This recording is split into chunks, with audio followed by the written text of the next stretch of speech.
9 लोगों से दुश्मनी कतई नहीं करना चाहिए। 9 लोगों से दुश्मनी करने में केवल हानि होगी। बोले सत्री मरमी प्रभु सठ धनी अवैध बंदी का विभान सगुनी न वही विरोध नहीं कल्याणा। 9 लोगों से दुश्मनी नहीं करना चाहिए। जो शस्त्र शास्त्र का जानकार हो, जो आपके रहस्य माने कमजोर पॉइंट को जानता हो, तो भगवान से और सठ माने मूर्ख से, मूर्ख व्यक्ति से दुश्मनी नहीं करना चाहिए ना। मित्रता तो करनी नहीं चाहिए, पर द्रोह भी नहीं करना चाहिए, खतरा संभव है। मूर्ख से भी न शत्रुता और न दुश्मनी।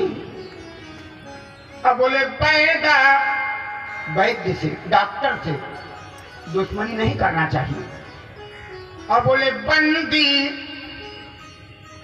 वैसे तो हमारे यहाँ बंदी माने भाट, वो जो पहले राजा महाराजाओं के यहाँ गायक रखे जाते थे ना। महाराज विक्रमादित्य की सभा में 9 भाट रहा करते थे, जिसमें एक बैताल कवि भी थे। उनकी कविता तमाम आप लोग पढ़ते हैं।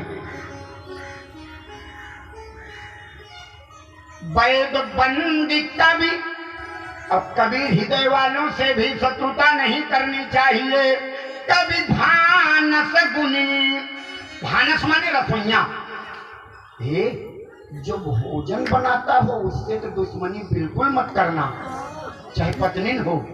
हम सही बता रहे हैं, चाहे जैसा भोजन बना हो लगभग ठीक है कह के उठना। हाँ? भोजन से, भंडारी से शत्रुता नहीं करना चाहिए। रसोइया अगर नाराज हो जाए तो जाने क्या क्या हो सकता है। रसोइया नाराज हो जाए तो चाहे भोजन मिले और चाहे कहो दूसरे दिन भोजन के लिए बचबई न करो। हम सही बता रहे। इसलिए भानस, तब मारीच ने विचार किया, तब मारीच हृदय अनुमाना अब न वही विरोध नहीं कल्याणा।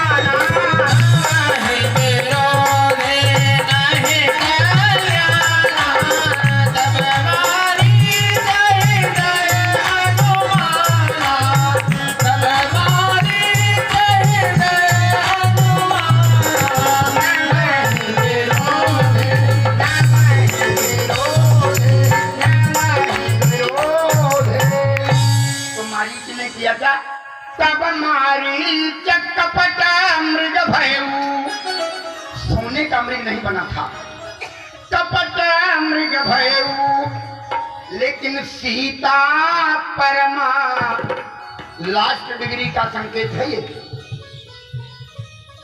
सीता परमा रुचिर मृग देखा, और अंग अंग सुमनोहर देखा।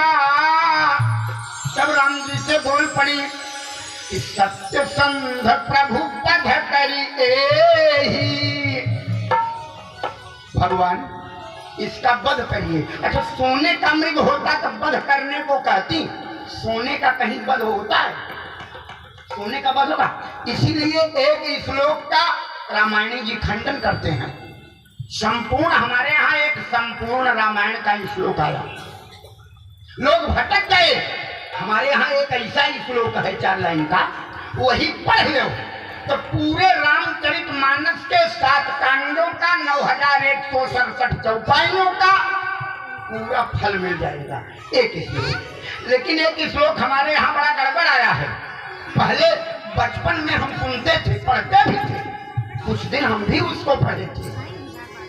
8-9 साल का दास हुआ तब पता लगा ऐसा श्लोक हम भारत के वासियों को नहीं पढ़ना। वो कौन सा श्लोक था?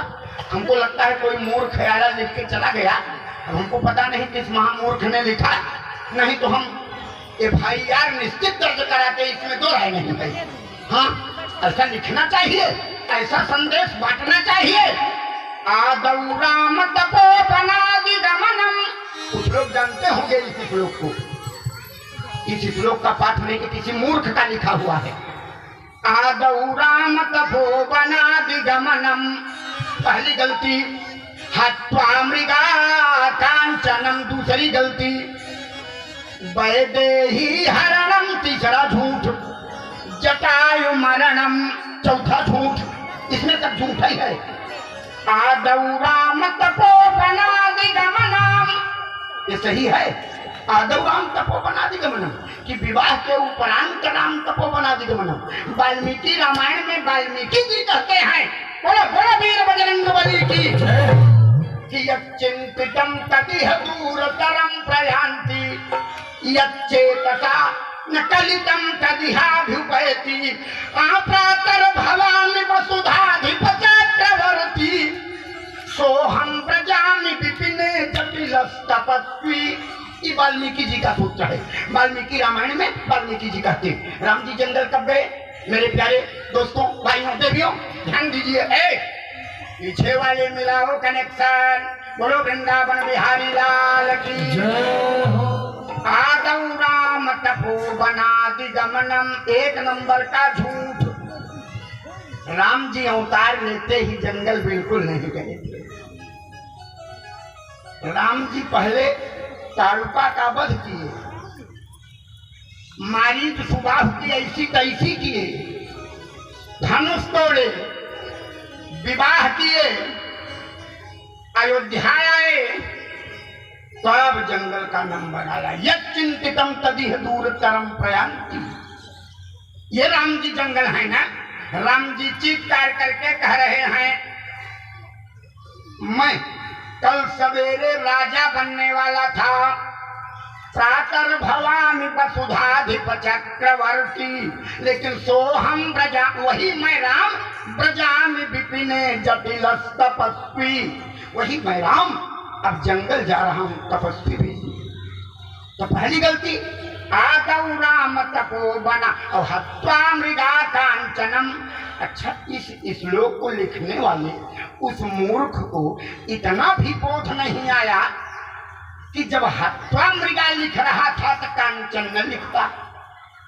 जब सोने का मृग लिखा तो हत्वा किम। सोना मैंने सुना है कि आग में जलाने पर भी पंडित जी शायद नहीं जलता। तो जब जो सोना आग में भी नहीं जलता वो बाण से मर जाएगा। सोना कहीं मरता है? वो बचपन में हम बहुत छोटे थे तो एक गजल सुने थे, गाऊंगा नहीं, बता दूंगा। बचपन में एक गजल, मुसीबत में शराफों की शराफत कम नहीं होते, और करो सोने के 100 टुकड़े पर कीमत कम, ऐसा सुना था। तो लिखा हत्वा मृगा कांच और वैदेही हरणाम, सीता का हरण हुआ था। अभी अभी हम यही कथा आपसे निवेदन कर रहे थे। प्रभु पद ही धरि अनल समानी। राम जी डबल रोल में काम कर रहे। वहां निज प्रतिबिंब, राम जी ने अपने प्रतिबिंब के स्वरूप का प्रदर्शन किया है। आगे आपको युद्ध कांड में ये बात प्रमाणित कराऊंगा जब छंद सुनाऊंगा कि यही के हृदय बस जानकी, जानकी उर मम बास है, मम उदर भुवन अनेक, लागत बाण सब कर नाश है। सीता का हरण हुआ ही। अब जटायु मरणम धरते रहते। कितने लोग यहाँ बैठे हैं? कई हजार की भीड़ है। हाथ उठाओ। कितने लोग मानते हैं कि जटायु जी मरे थे? जटायु जी की मृत्यु हुई थी, मरे थे? हाय हाय, मरे नहीं थे देवियों। तब जटायु जी का क्या हुआ था जरा ध्यान दीजिए। बोले गीध दे हत्ता जी, गीध दे हत्ता जी, हरि हरि रूपा। गीध देह का त्याग किया, अब भगवान का रूप धारण किया। क्या बात है? गीध दे हत्ता जी, हरि हरि रूपा, भूषण बहु पट पीतयनूपा, और श्याम कांता विशाल भुज चारी, वस्तु करता नयन भरबारी। जटायु जी की मृत्यु कदापि नहीं हुई थी। जटायु जी तो मरी हुई मांस को खाने वाला गिरधराज जटायु भगवान का वेश धारण करके तब भगवान के लोक गया था। ध्यान देना आप, ऐसा थोड़ी है। हमारे यहाँ भक्ति के कई प्रकार है। 4 प्रकार के भक्ति का वर्णन आया। सालोक्य मुक्ति, सालोक्य, सारूप्य मुक्ति, सामीप्य मुक्ति और सायुज्य मुक्ति। भगवान ने 4 पात्रों को 4 मुक्ति प्रदान किया। सबसे पहले भगवान ने सामीप्य मुक्ति दिया 2 लोगों को। 2 लोगों का नाम सामने आया, खबर छापी गई। वे 2 कौन बड़ भागी हैं जिनको सामीप्य मुक्ति मिली? बोले बड़ भागी अंगद हनुमाना और चरण कमल चापत विधि माना। सामीप्य मुक्ति बहुधा होता है। हमारे कुछ शिष्य भी हमसे कहा करते हैं, यहाँ वहाँ हर जगह से, गुरु जी आप हमारे यहाँ चलो। तो हम कहते हैं कि न लेवा चलो, यहीं मिठाई उठाई पहुँचाई तो जहाँ रहता हूँ यहीं खा लूँ। और गुरु जी वहाँ चलिए। तो जब 1-2 बार और ना करता हूँ तो कहते हैं गुरु